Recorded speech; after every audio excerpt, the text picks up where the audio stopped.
And joining us right now, the Rothman Orthopedics guest line, the man that called the Bucs game last week, and he's going to call Eagles-Bucs this weekend, Sunday at 1 o'clock, this time on Westwood One, the great Tom McCarthy. What's up, TMac?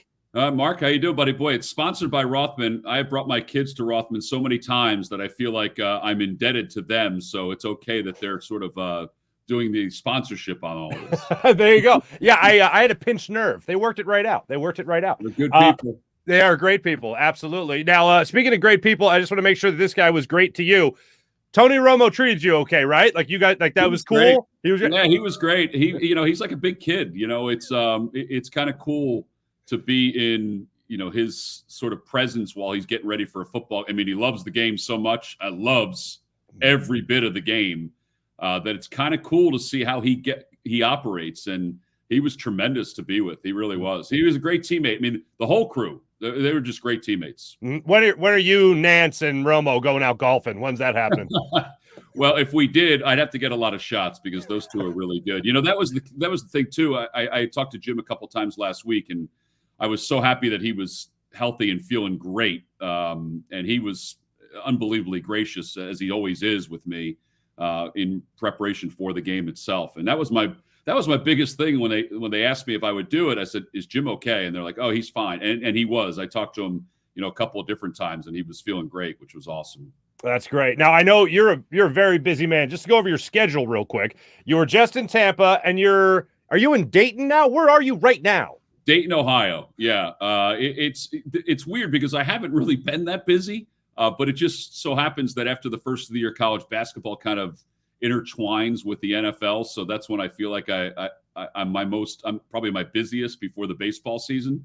So yeah, I landed in Philly on Monday morning. I already had a flight to Dayton already set, so I was like, well, I'm not going to do a different connection. So I sat in the airport for about 3 hours and then got on the plane to Dayton. And the biggest shock was I went from 86 to 16 as far as the degrees go. Just lovely. Just lovely. Now, will you be in Tampa again this weekend? Yeah, so I'll be in Tampa this weekend doing the game on Westwood One with Jaws, which is really cool that Westwood One has paired the two of us. Jaws and we've never done a game together. We've known each other for a long time, but our worlds have not collided when it comes to Westwood One. So I'm excited about that, because let's face it, I get the guy that's got the perspective on postseason games against the Buccaneers since he played in one, even though, I don't know how you feel, even though the uniforms were a whole lot better back then, I thought. Oh, absolutely. Buccaneers. So I'm excited about that. It's going to be great. All right. Now, what's something like we know about the Bucs, we know about that Tom Brady guy, we know about Mike Evans, but since the Eagles played the Bucs in that Week 6 matchup, both are very different teams. What was something that you learned about the Bucs before you did the game with CBS? Like, what was something you learned really coming away from that game, I should say? Well, the one thing that I do know is that they're banged up at the receiver position, which we all know, plus the Antonio Brown situation. So they've got to deal with that. So they are different from that standpoint. What I learned is that a 44-year-old quarterback who has won 7 Super Bowls can adapt better than anybody else that I've ever seen to changes in his roster. Tom Brady was quiet in the first quarter because they didn't have the ball that often, but he was able to pick apart the Panthers defense, which is obviously different than the Eagles defense in the secondary. But his adjustments in game are remarkable if you haven't watched it in person. That's what really stood out to me. Can the Eagles run offense attack this run defense? Will they have success in that category, you think? I think that's the key, Mark, because I have 2 keys. That's one. The other one is, can they play man-to-man defense in the secondary to try to disrupt Brady a little bit on the defensive line?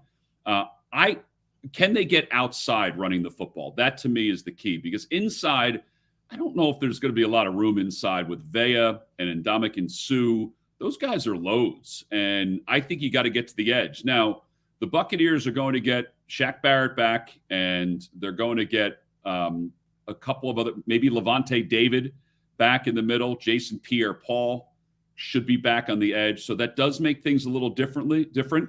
But I think if the Eagles can get outside with their run game and even their short pass game, they can have some effectiveness offensively. But it's a big if. It really is. I've been asking a lot of people this question leading up to the game, and I'll continue to do that, and I'll do it right now with you, Tom.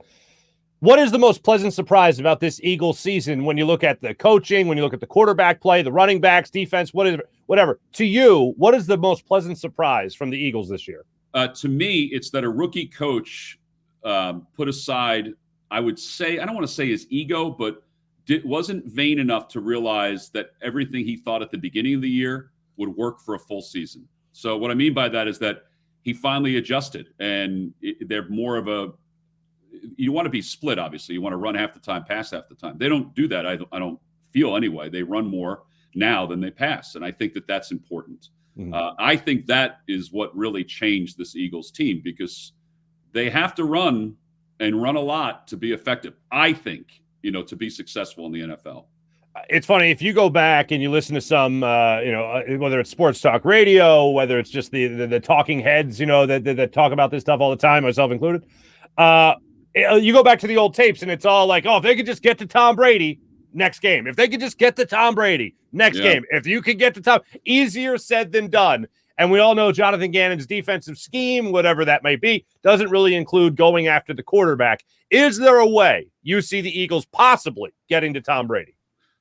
I think the key is going to be is to try to get man-to-man coverage in the secondary, Mark. I really do. Okay. I think because then that frees everybody else up to try to get to him. Here's the thing about Tom Brady, even at age 44. He gets rid of the football faster than any quarterback in the National Football League, maybe less than Aaron Rodgers, but at times even quicker than Aaron Rodgers.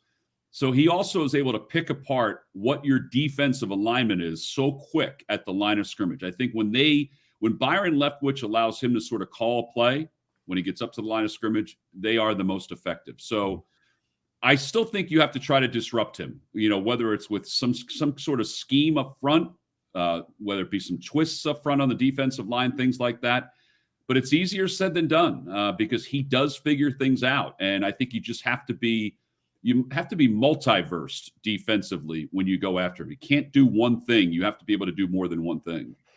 I couldn't help but think when I was listening to both Bruce Arians, who used to coach at Temple, of course, and Tom Brady, who's played the Eagles enough times, both in the Super Bowl and in the regular season throughout his career. I can't help but think in their post-game press conferences following last weekend's game against the Panthers, while they're talking about how much they respect the Eagles, how much they look at this opponent as their best opponent all year, and this is the biggest game of the year because it's a playoff game. I can't help but think, like, are they thinking like that behind the scenes? And I know that you guys have production meetings with CBS and all that.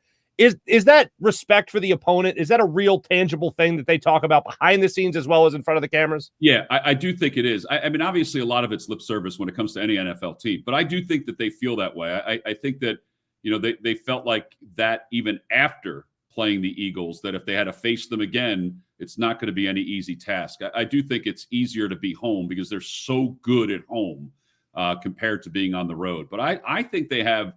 Listen, Bruce Arians is always going to have respect for Philadelphia. There's no question about that. I mean, he looks at it as being sort of the genesis of his head coaching career. But I do think that they have respect for them. I do. And I think that, one of the things about Tom Brady is that he is an extremely competitive guy.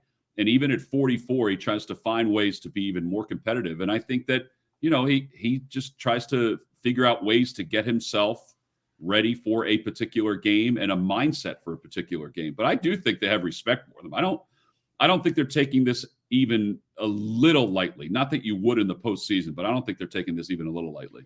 You mentioned earlier, no Antonio Brown, no Chris Godwin. We know Mike Evans. And then we see in this past weekend, Scotty Miller, whoever the heck that guy is, he scores a touchdown. How deep is that Tampa Bay Buccaneers offense? Well, it's not as deep as it was last week because Grayson went down with the hamstring injury. He's a receiver that is going to be really important if he's able to come back. And that's a huge key if he's able to come back. Scotty Miller made a couple really good plays last year in the postseason that sort of changed the way the Buccaneers approached their pass game.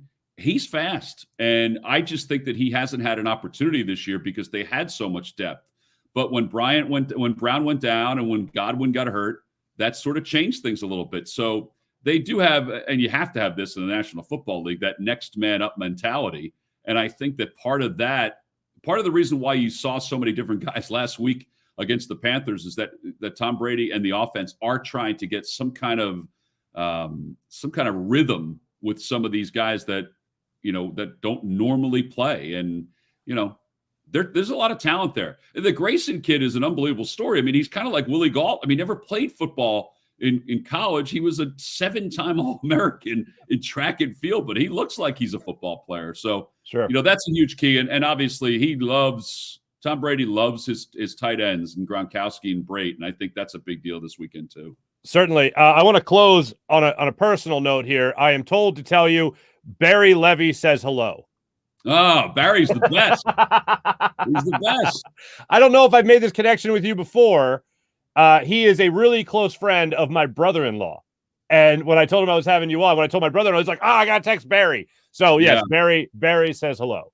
So Barry is one of the more talented people that you may never have heard of before in this world. Not only as a writer, but also as like a producer type of thing. And he's a great teacher too. And I mean, nobody needs to know this, but you and me and your audience, I guess. But he has impacted my family's world more than a lot of people have over the last 15 years. Pretty cool. I'm going to edit all this out. Man. That's way too nice. Small world. It is a very, very small world. Well, TMac, I wish you nothing but luck for this weekend's game with Jaws. I'm sure he's amped up, as you said, for this playoff game between the Eagles. Oh, I wanted to ask you this. I'm sorry. One last thing. Doing a game in a city that you're so familiar with, like, for instance, doing an Eagles game, not just getting the opportunity like you did with CBS and with Tony Romo and that broadcast and all that, but also getting to call an Eagles game in the playoffs has to be on a whole nother level of thrill. Oh, it's awesome. It won't be heard in Philadelphia, obviously, because of the local broadcast, which is appropriate.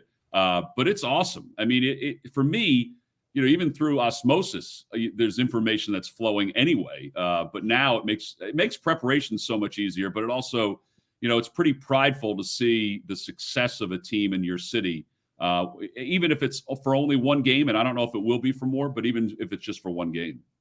T-Mac, can't thank you enough for coming on. I know you got a lot of prep to do. You got a big week ahead of you. I really appreciate you carving out some time for us here on the Farzy Show. Thank you so much. Good luck to you the rest of the way, and safe travels, my friend. All right. Thanks, Mark. Appreciate it. Tom McCarthy joining us on the Rothman Orthopedics guest line.